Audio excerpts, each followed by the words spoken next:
पिछले 24 घंटे में हिमाचल प्रदेश में कोरोना वायरस के 3 पॉजिटिव केसेस सामने आए हैं।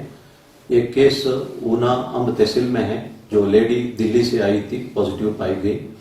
दूसरा शाहपुर में है, जो व्यक्ति नोएडा से आया था, पॉजिटिव पाया गया। तीसरा एक छोटी बच्ची 2 साल की, जिस व्यक्ति को पहले पॉजिटिव हुआ था, उसकी बेटी को भी पॉजिटिव पाया गया है। इस वक्त अस्पताल में 9 पेशेंट्स कोरोना वायरस पॉजिटिव की वजह से उपचाराधीन हैं और एक केस डिस्चार्ज हुआ है। कुल मिला के हिमाचल प्रदेश में अब तक 50 केसेस कोरोना वायरस पॉजिटिव के सामने आए हैं। हमारा सेकेंड बैटल शुरू हुआ है। ये बैटल इसलिए शुरू हुआ, जो राज्य से बाहर से लोग हिमाचल प्रदेश से आने लगे, इन लोगों के साथ ये वायरस ट्रैवल किया है और सरकार ने कड़ाई से होम क्वारंटाइन का आदेश दिया है। उन आदेशों का पालना करना है, क्योंकि देश की स्थिति इतना अच्छी नहीं है। लगभग 60,000 केसेस हुए हैं और लगभग 1900 लोगों की डेथ हुई है।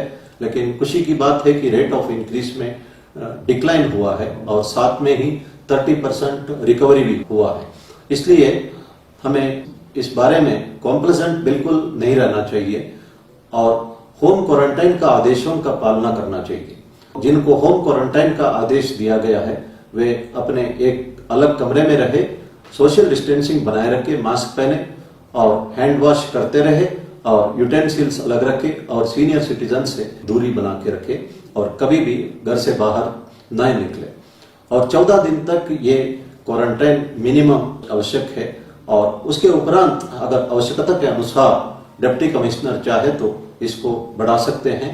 इसके अलावा डिप्टी कमिश्नर ये भी डिसाइड करेंगे कि किसी व्यक्ति को होम क्वारंटाइन में रखना या इंस्टीट्यूशनल क्वारंटाइन में रखना, क्योंकि सेक्शन 30 डिजास्टर मैनेजमेंट एक्ट के अंतर्गत डिप्टी कमिश्नर एपिडेमिक को कंट्रोल करने में जिम्मेदार है और साथ में उनको कुछ पावर्स भी दी गई हैं।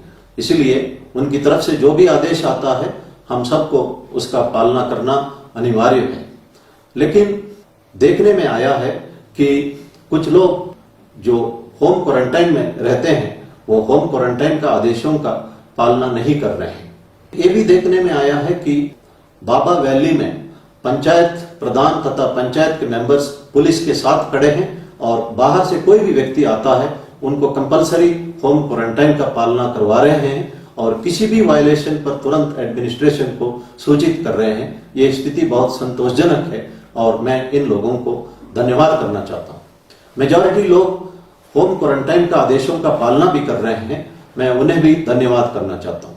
लेकिन अफसोस की बात यह है कि ऊना के हरोली तहसील में एक कपल मोगा से आए और उन्होंने होम क्वारंटाइन का आदेशों का धज्जियां उड़ाई और लोगों में काफी रिजेंटमेंट है और उन्होंने शिकायत भी की। मैंने वो शिकायत एसपी को फॉरवर्ड किया है और आदेश दिया है कि उचित कार्रवाई करें। इसी तरह बिलासपुर शहर में भी देखने में आया है कि जो कुछ लोग दिल्ली से आए थे और वे होम क्वारंटाइन का आदेशों का पालना नहीं कर रहे हैं। ये मैसेज भी मैंने एसपी बिलासपुर को फॉरवर्ड किया है। शिमला जिले में कुल मिला के 18 एफआईआर दर्ज हुआ है और कांगड़ा जिले में 36 लोगों के खिलाफ वायलेशंस पर कार्रवाई की गई है। मंडी जिला के बल तहसील में एक लेडी होमगार्ड के साथ कुछ लोग कर्फ्यू रिलैक्सेशन का वायलेशन करते हुए बदतमीजी से व्यवहार किया और जिन पर एफआईआर दर्ज की गई है। ये बहुत अफसोस की बात है। मैं जो बाहर से आए हुए लोगों से अनुरोध करूंगा कि होम क्वारंटाइन का आदेशों का कड़ाई से पालना करें, इसकी मजाक ना उड़ाएं। हम सब ने एक कहावत सुना होगा कि प्याज भी खाया, दंडा भी खाया और सजा भी भुगता। एक आदमी को कहा गया था कि सजा के बदले वो 100 प्याज खा सकता है या 100 दंडा का मार खा सकता है। उस आदमी ने कहा है कि मैं प्याज खाऊंगा। 60 प्याज खाते ही उसने कहा है कि मेरे से नहीं हो सकता है, मैं दंडा खाऊंगा। उसके उपरांत वो 60 दंडा का मार खाते हुए कहा है कि मैं सजा भुगतूंगा।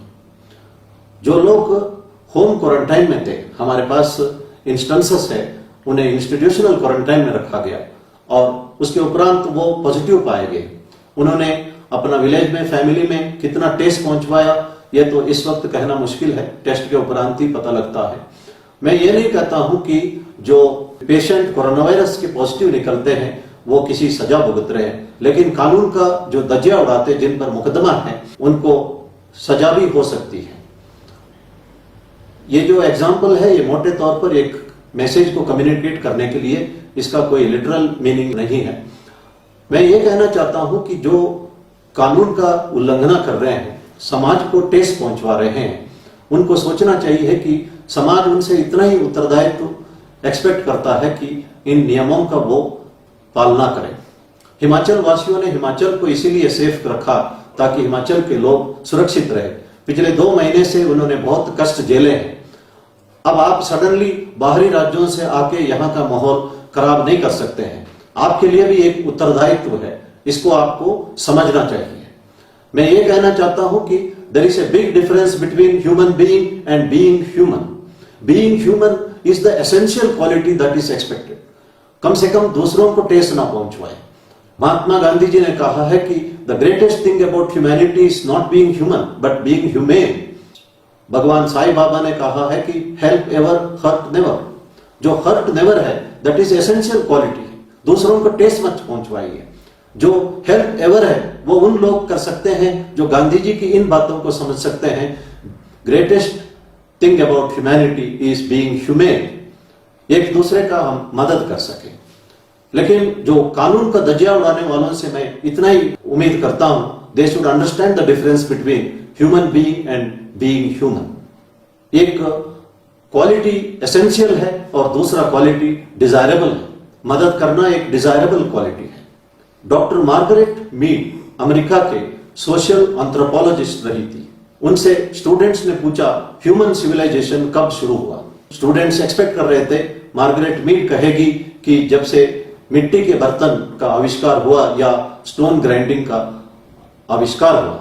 लेकिन डॉक्टर मार्गरेट मीड ने कहा कि जानवर का जब हड्डी टूट जाता है, फीमर हड्डी या ताई बोन्स टूट जाते हैं, तो जानवर वही रहता है।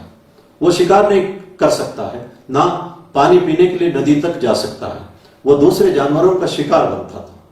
लेकिन एक म्यूजियम में एक स्केलेटन देखा गया है। वो 15,000 साल पुराना स्केलेटन है। उसमें ताई बोन टूटा हुआ था और हील हुआ था। इससे यह साबित हुआ कि एक आदमी दूसरे का ताई बोन्स हील करने में मदद किया, उसको सुरक्षित जगह पे ले गया, उसको खिलाया पिलाया, देखभाल किया, जिस वजह से वह दोबारा चल सका। मैं ये कह सकती हूं कि 15,000 साल पहले यह सबूत है ह्यूमन सिविलाइजेशन या मानव सभ्यता शुरू हुई है। हमें समझना चाहिए कि इस मानव सभ्यता को हमें बढ़ावा देना चाहिए। लेकिन देखने में आया है कि बड़े बड़े शहरों में रेजिडेंट वेलफेयर सोसाइटी है, वे एयरलाइन स्टाफ को, डॉक्टर्स को, नर्सेस को और पैरामेडिकल स्टाफ को, आशा वर्कर्स को, पुलिस को, होमगार्ड्स को और कोरोना वायरस पेशेंट्स के साथ डिस्क्रिमिनेशन कर रहे हैं। अगर इस तरह करते रहे तो हम कह सकते हैं कि ह्यूमन सिविलाइजेशन का अंत भी हो सकता है। इसलिए इस वक्त पेशेंट्स को देखभाल करना हम सबका कर्तव्य है। उनके साथ किसी भी तरह का डिस्क्रिमिनेशन नहीं करना चाहिए और किसी भी फ्रंटलाइन वॉरियर के साथ किसी तरह का डिस्क्रिमिनेशन बिल्कुल नहीं करना चाहिए। एक बात मैं और कहना चाहता हूं, आरोग्य सेतु ऐप को आप जरूर डाउनलोड करिए और आरोग्य सेतु ऐप का जो डाउनलोडिंग पूरा दुनिया में सबसे ज्यादा है।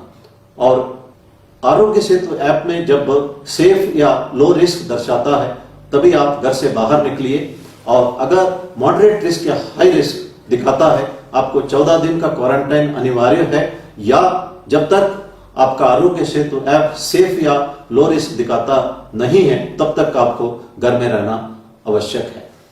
मैं पुनः गांधी जी की उन बातों का याद दिलाना चाहता हूं, the greatest thing about humanity is being humane. इसलिए हम मरीजों का ख्याल रखें, एक दूसरे का मदद करें, किसी तरह का डिस्क्रिमिनेशन ना करें।